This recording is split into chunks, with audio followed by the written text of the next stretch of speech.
तो आज हम लोग चर्चा करेंगे अपराध का सजा। भैया जो है इनसे पूछेंगे कि अपराध का सजा क्या है। नमस्कार, मैं हूं संतोष पांडे, आप देख रहे हैं पांडे जी हर जगह। आज पांडे जी के स्टूडियो में जो भैया है तो आज इनसे पूछते हैं कि अपराध की सजा क्या है। आज इसी विषय पे चर्चा करते हैं। नमस्कार पांडे जी, और नमस्कार हमारे सभी साथी मित्र, बड़े बुजुर्ग छोटे, देश विदेश हर जगह सबको हमारा प्रणाम है, नमस्कार है। जो जिस भाषा में समझ रहा है उस भाषा में नमस्कार है। अपराध की सजा पांडे जी आज पूछे हैं। अपराध और अपराधी दो तरीके से होता है। अच्छा। एक तो अपराध हो रहा है, वो मतलब वो क्रिया चल रही है। अपराधी सिंगल एक, वो अपराधी मतलब जो है, अपराध में कई लोग हो सकते हैं और अपराधी एक होता है। मतलब इसका अपराधी ये है। तो अपराध बहुत सारे लोग मिल करके भी करते हैं, हो जाता है। कुछ लोग करते भी हैं, कुछ लोगों से हो जाता है। ये दोनों में फर्क हो जाता है। कुछ अपराध ऐसे हैं कि वो जो है लोगों की मजबूरी हो जाती है करना। कोई जो है कि अपराध करना उसका धारणा बन गया है कि हमको अपराध करना ही करना है, जुर्म अत्याचार करना ही है। सही बात है। और एक है कि अपराधी बना दिया जाता है, मतलब उसको मजबूर कर दिया जाता है कि वो अपराध करने के लिए मजबूर हो जाता है और वो अपराध करता है। तो इस तरीके के क्वालिटी बन जाती है। तो सबकी सजा अलग अलग, तो संविधान है, संविधान में के हिसाब से सबको सजा मिलती है। एक समय की बात है, ईसा मसीह जिस समय थे उस समय की बात है। एक गांव में एक महिला थी, वो व्यभिचारी थी, मतलब वो थोड़ा गलत लोगों को देखने में जानने में लग रहा था। वो अपने तरफ से तो सही कर रही होगी और पता नहीं उसका क्या कंडीशन था, पति नहीं था, कमाने वाला नहीं था, क्या था, उसको नौकरी नहीं थी, व्यवस्था नहीं था, जमीन नहीं था, क्या था नहीं था, जो भी। तो ऐसे भी कंडीशन हो सकता है। तो अब वो अपना ये सब कर रही थी। लोग, गांव के लोगों को सबको जानकारी हो गया कि ये तो मतलब जो है औरत जो है गड़बड़ कर रही है, ये ठीक नहीं है, इससे मतलब जो है गांव भ्रष्ट होगा, मतलब वो ये होगा। तो सभी लोगों ने जो है ये योजना बनाए कि इसको गांव के बाहर ले चल करके और पूरी जनता, पूरे गांव के लोग, सब लोग मिल करके इसकी पिटाई करें जब तक कि इसकी जान न निकल जाए। तो यही योजना बना करके सब इकट्ठा गांव के कर रहे थे लोग। भाई पूरा गांव एक तरफ वो अकेले, उसका तब कोई सुनने वाला नहीं है, और उसको तो मार खानी है वहाँ।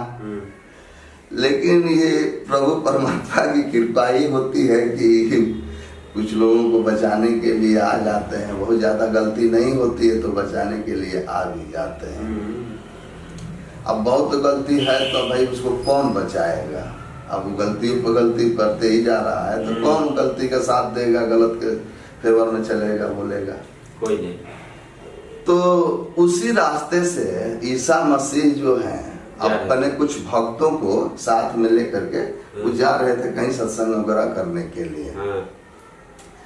तब तक वहां पर ये लोग पूरा हंगामा चालू किए थे, मारपीट की सब बातें चल रही थी कि अब इसको पिटाई किया जाएगा। तो गए तो देखे तो कहे कि उनको थोड़ा सा जायजा लेना चाहिए कि आखिर ये भीड़ हुआ कि क्या है, क्या इसलिए हुआ है। वो तो कृपा करने के लिए ही गए थे उस रास्ते से। तो पूछे जाकर के कि भाई क्या बात है, ये भीड़ क्यों इकट्ठा है, क्या वजह है, क्यों शोर हो रहा है। किसको मारने पीटने की बात हो रही है। हाँ। तो लोगों ने बताया कि ये महिला है गांव में और ये जो है व्यभिचारिणी है, ये जो है गलत काम करती है। अब वो जो है हम लोग सब लोग गांव के लोग मिल करके ये योजना बनाए हैं कि इसको हम लोग पीट पीट करके मार डालेंगे। तो बोले कि बात तो सही है भाई, गलत किया है तो होना ही चाहिए। वो भी बोले संत महात्मा बड़े प्यार से कुछ सारी चीजों को हल कर देते हैं, क्योंकि ज्ञानी विवेकी होते हैं, उनको मारपीट युद्ध तो करना नहीं होता है। वो तो अपनी बाणी से ही लोगों को उंगली मार को, जैसे बुद्ध भगवान ने जो है लौटा दिए थे उतना बड़ा खतरनाक डाकू। तो इसी तरीके से मतलब ये परिवर्तन हो जाता है। परिवर्तन, हृदय परिवर्तन हो जाएगा तो सब मामला फिट हो जाएगा। हृदय परिवर्तन हो नहीं रहा है। मन के परिवर्तन करने से ज्यादा बात नहीं बनती, मन तो भागता रहता है इधर से उधर। हृदय से जो चीज होता है वो चीज, वो काम सफल हो जाता है। तो इस तरीके से जो है बोले कि हाँ ठीक है, सभी लोगों का राय है कि मतलब इसको पत्थर मार करके खत्म कर दिया जाए। बोले कि हाँ हाँ सबकी राय है। बोले कि ठीक है, ऐसा है कि आप लोग बहुत बात सही कह रहे हैं और सजा तो इसको मिलनी ही चाहिए। अपराधी तो है ही है, गुनाहगार आप लोगों का है। अब गुनाहगार क्या है, वो तो अपना शरीर का वो कर रही है।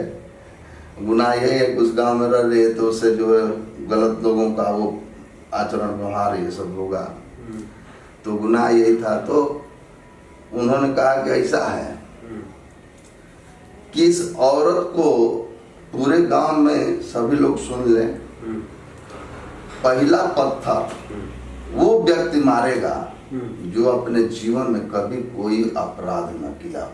ठीक।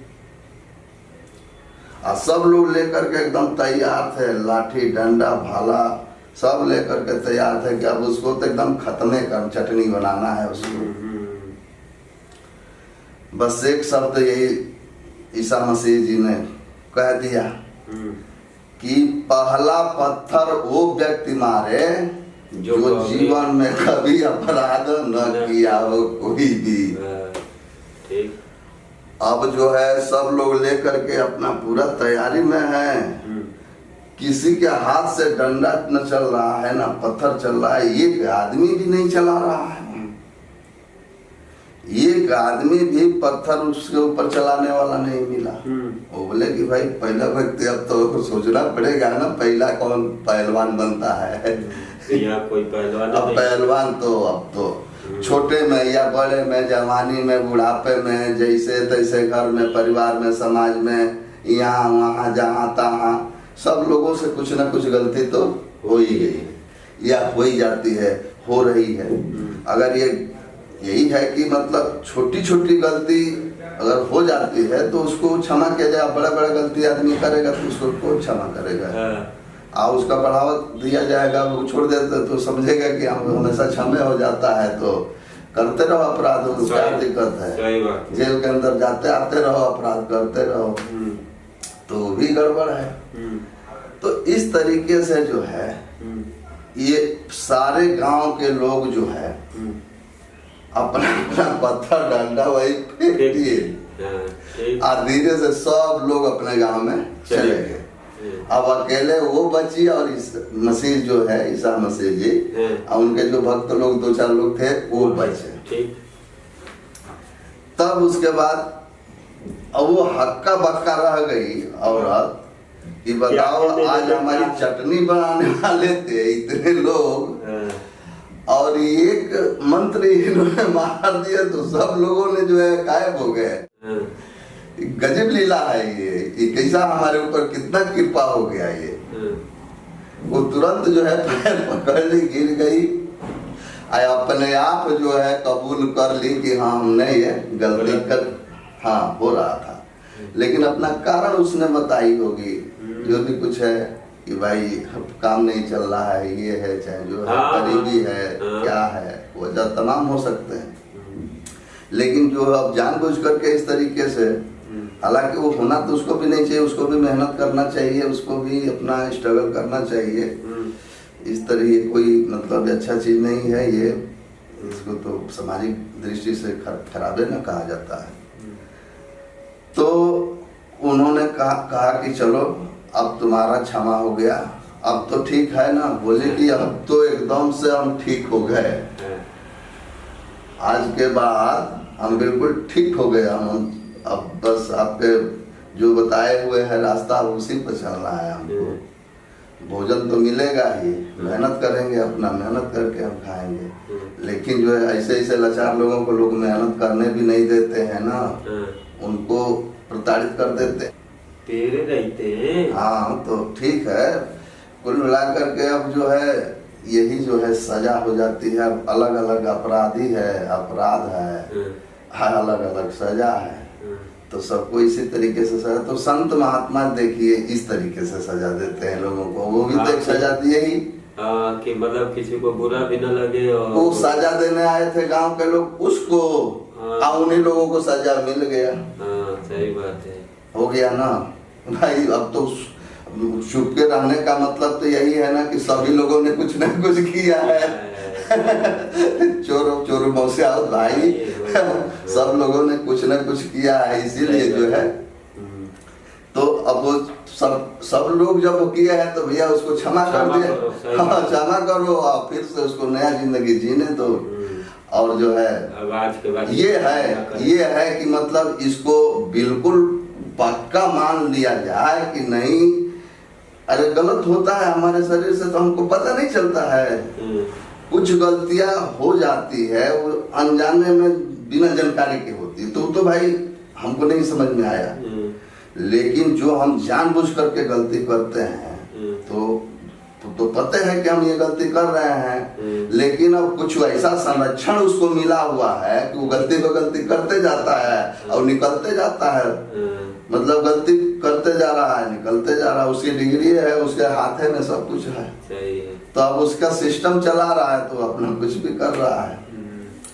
तो यहाँ तक कि अब ये भी नहीं होना चाहिए, जो जितना बड़ा आदमी होता है, जितना गौरव वाला होता है, उतने उसकी महानता उसी में होती है कि वो अपने आप को बोल्ड रखे, अपने आप को बिल्कुल ठीक ठाक रखे। वो भ्रष्टाचारी बन जाएगा, वो जो है दुराचारी बन जाएगा, पापाचारी बन जाएगा, ये सब अत्याचारी बन जाएगा, तो फिर उस बड़प्पन रही कहाँ उसको अदब से लोग नाम लेंगे, उसका नाम अदब से लेंगे। अदब से तो नाम उन्हीं का लिया जाता है कि जो आदमी जो है अपनी महानता को, अपनी कुशलता को, अपनी मानवता को बनाए रखता है, तो उसकी गरिमा होती है ना। सही बात है। तो सजा इस तरीके से होता है। तो कुछ लोग जो है अब यह है कि अपने से स्वयं गलती हो जाती है, कोई करवा देता है और कोई नासमझी में हो जा रहा है। तो ये ज्ञान विज्ञान इसीलिए है, इसीलिए सत्संग किया जाता है कि हमारे पास ये सब बुद्धि विवेक जब आ जाएगा तो अंजड़ कंजड़ जो है हम निकाल देंगे, तो अच्छी चीज जब आएगी तो अच्छी चीज सोच विचार बदलेगा, बनेगा, हमारी भावना बदलेगी, तो उसके हिसाब से हम कर्म करेंगे, उसके हिसाब से लोगों के साथ आचरण करेंगे, तो भी हमारे साथ आचरण करेंगे। एक दूसरे के साथ अगर आदमी सोचे कि इनका भी चरित्र बढ़िया होना चाहिए, हमारा भी चरित्र बढ़िया होना चाहिए। चरित्र में दाग आदमी को आदमी लगाता है, आदमी को जबरदस्ती लगा दे, या चाहे प्यार मोहब्बत में लगा ले, दूसरे लगा ले, तो तमाम चीजें हैं। ऐसा नहीं कि एक पक्ष ही बात है, और कहीं कहीं तो ऐसे भी है कि मतलब जो है दोनों पक्ष ठीक है, तो अब उसको तो कोई नहीं कहता है कि चरित्र में दाग लगे। लेकिन ये चीज वो भाई स्वेच्छा से दोनों की सहमति से है, तो उस पर तो आदमी कुछ उस तरीके नहीं, ना वो विरोध करता है ना वो विरोध करता है, तो जो विरोध है कोई करने वाला नहीं है। जब विरोध होता तो उसके अत्याचार होता है, उसके साथ दुष्कर्म होता है, उसके साथ तो बहुत होता है, तभी तो विरोध करता है, तभी तो न चाहते हुए वो करना पड़ता है, तो बर्दाश्त नहीं कर पाता है, तो एक दिन खोल ही देता है बात को कि हमारे साथ ये हो रहा है। तो इस तरीके से सजा हो जाता है पांडे जी। कुल मिला करके हम किसी की दिल पर ठेस पहुंचाने के लिए नहीं बताए हैं, ये आम चीजें हैं कि हम लोग सुधार कर ले तो अच्छी बात है। अब मान लीजिए कोई अब हम सुधर जाएं तो ये बढ़िया है कि कोई सुधारे उसको, वो बढ़िया है। ये अपने जो सुधर जाए तो कोई हम नहाना धोना हमको आ जाए, खाना पीना उठना बैठना हमको आ जाए, तो एक आदमी को क्या जरूरत है कि उसको सुधारते रहे, उसको नहाने के लिए सिखाए बताए उसको, ये सब बताने करने की चीज थोड़े है। तो ज्ञान विज्ञान की बात हो तो ऊंचे लेवल हाई लेवल की बात होती है, तो वहाँ के लिए तो जगह अलग बनाया गया है। लेकिन हम लोग अपने आचरण में, मोहल्ले में, गली में, परिवार में कहीं भी रहें तो हम थोड़ा सा अपने जबान को कंट्रोल करें, दिमाग को कंट्रोल करें, दिल को कंट्रोल, मन को कंट्रोल करें। जब ये कंट्रोल करके रहेंगे तभी सामंजस्य बनेगा। असामंजस्य नहीं रहेगा तो हमें उथल पुथल मचा रहेगा, एक दूसरे के शोषण करने में लगा रहेगा, बलात्कार करने में लगा रहेगा, तो उथल पुथल तो विकास कहाँ होगा? विकास तो रुक जाएगा ना। आदमी तो उसमें जो जहाँ विकास की बात करनी है, जहाँ पर उधर अग्रसर होना है, उस पर मेहनत अपनी ऊर्जा लगानी है, वो सारा ऊर्जा उधर खत्म हो रहा है, तो ये नुकसान ही नुकसान हुआ। तो पंडित इस तरीके से सजा। चलिए ठीक है, फिर अगले वीडियो में मिलेंगे। तब तक के लिए नमस्कार। मेरे चैनल को लाइक करिए, सब्सक्राइब करिए और ज्यादा से ज्यादा शेयर करिए।